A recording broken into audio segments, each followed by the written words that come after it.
नमस्कार। आज हम भारत की नागरिकता में अगला चैप्टर देखेंगे कि कैसे कैसे भारत की नागरिकता प्राप्त की जा सकती है। पिछली वीडियो में हम लोगों ने देखा था कि भारत की नागरिकता के कौन कौन से आर्टिकल हैं जो कि एग्जाम में पूछे जाते हैं। तो भारत की नागरिकता जो है सो भाग 2 में है, 5 से 11 में है। भारत की नागरिकता एकल है जो कि ब्रिटेन के संविधान से लिया गया। इतना तो हम लोग पढ़ चुके थे। अब इसके आगे आज हम लोग देखते हैं। तो ब्रिटेन के संविधान से ग्रहण किया गया है। भारतीय संसद ने 1955 में नागरिकता अधिनियम पारित किया। ये बड़ी इंपॉर्टेंट है कि भारत में पहली बार कब नागरिकता अधिनियम पारित किया? 1955 में पारित किया। इस कानून के अनुसार निम्न प्रकार से भारत की नागरिकता प्राप्त की जा सकती है। 1, 2, 3, 4, 5 यानी कि 5 प्रकार से भारत की नागरिकता आप प्राप्त कर सकते हैं। ये कब दिया गया? 1955 में। ऐसे भी याद किया सकता है 55 में 5 प्रकार की नागरिकता का प्रावधान किया गया। तो पहला है जन्म के आधार पर, जो व्यक्ति भारत में जन्म लेगा उसको भारत की नागरिकता प्राप्त होगी।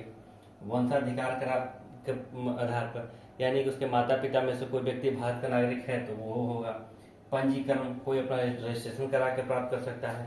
देशीकरण किसी देश के अंदर आप कितने समय रहते हैं उसके आधार पर प्राप्त होता है। भूमि अर्जन, मान लीजिए भारत सरकार किसी भी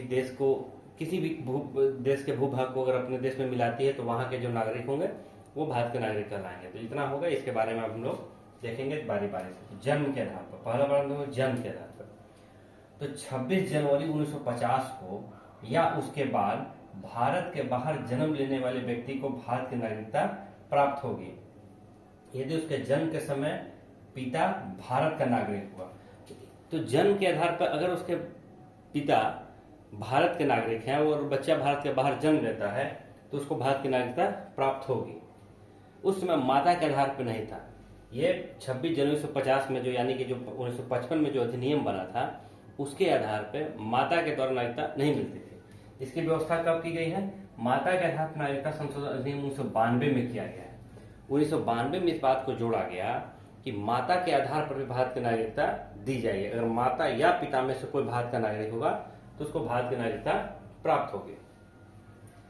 अब भारत के बाद वंशाधिकार के आधार पर दूसरा है, जो कि यहाँ पहला था जन्म के आधार पर, दूसरा वंशाधिकार के आधार पर। तो वंशाधिकार के आधार पर भारत के बाहर किसी अन्य देश में 26 जनवरी 1950 को या उसके बाद जन्म लेने वाला व्यक्ति भारत का नागरिक होगा जिसके माता पिता में से कोई एक भारत के नागरिक हो। अब आपको वंशाधिकार और जन्म दोनों एक ही लग रहा होगा कि दोनों में क्या अंतर है, दोनों तो एक ही है। तो आप इसको ऐसे समझ सकते हैं कि 3 और 5 8 होता है, 5 और 3 ये भी 8 होता है। लेकिन यहाँ 3 कहने का मतलब किसी बच्चे के आधार पर लिया जा रहा है, जो छोटा जन्म के आधार पर।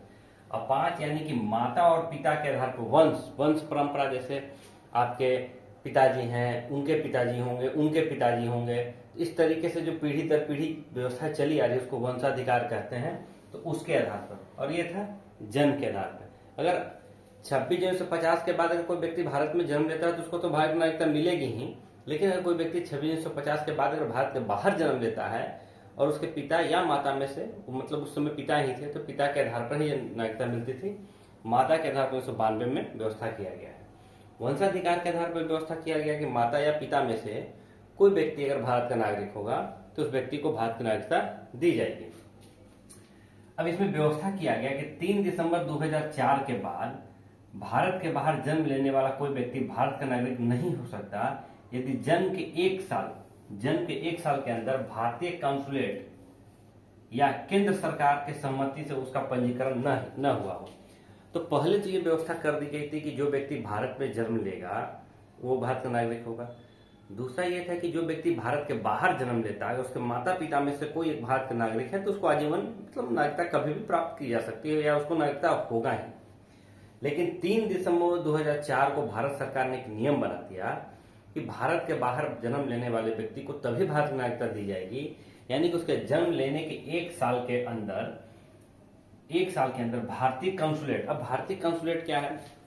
जो एम्बेसी होती है भारत सरकार की, जो दूसरे देशों में काम करती है। जैसे मान लीजिए कोई व्यक्ति, भारत का व्यक्ति ब्रिटेन में काम कर रहा है, वहां जॉब करता है, उसके बच्चे का जन्म ब्रिटेन में हुआ, तो जो भारतीय उच्चायोग होगा वहां, जो ब्रिटेन में भारतीय उच्चायोग होगा, वहां इस बात की जानकारी आपको देना होगा कि मैं भारत का नागरिक हूं, मैं यहाँ वीजा पे काम करता हूं और मेरे बच्चे का जन्म हुआ है। तो वो वहां पंजीकरण हो जाएगा और इसके आधार पर फिर आपको भारत की नागरिकता प्राप्त हो जाएगी। अगर वहां नहीं होता है तो केंद्र सरकार को इस बात की जानकारी हो सके व्यक्ति का जन्म ब्रिटेन में हुआ, किसी बच्चे का जन्म, और वो व्यक्ति भारत चला आया 1 साल के अंदर ही, और भारत में ही भारत सरकार को इस बात की जानकारी देता है कि मेरे बच्चे का जन्म ब्रिटेन में हुआ है, तो भारत की नागरिकता उसको प्राप्त होगी। तो आज इतना ही, और हम लोग आगे इसके बारे में अगली बार देखेंगे। धन्यवाद।